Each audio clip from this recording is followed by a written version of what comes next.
Kita awali berita pertama, pemirsa. Ibu korban pembunuhan atas nama Hafizeno berteriak histeris dan memaki terdakwa serta orang tua terdakwa usai mengikuti sidang putusan di Pengadilan Negeri Muara Enim. Ruang sidang utama Pengadilan Negeri Muara Enim mendadak heboh. Pasalnya, ibu korban pembunuhan atas nama Hafizeno berteriak dan memaki terdakwa serta orang tua terdakwa usai pembacaan putusan oleh hakim.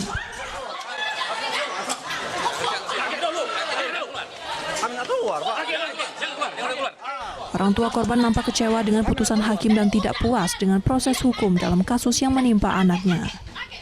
Ibu korban mengeluarkan makian kepada terdakwa dan juga berteriak tidak puas atas proses hukum yang berjalan. Tidak hanya ibu korban, keluarga korban lainnya yakni ayah dan paman korban juga nampak emosi hendak mengejar terdakwa saat akan dibawa keluar ruang sidang.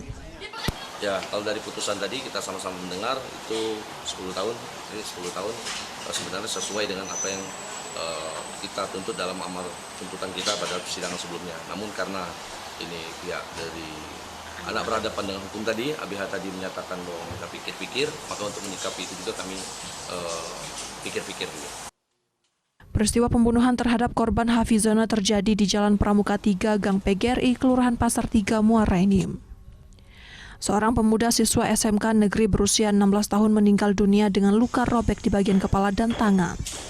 Pelaku sendiri merupakan teman korban. Dari Muara Enim, Edwin Sasatria, iNews melaporkan.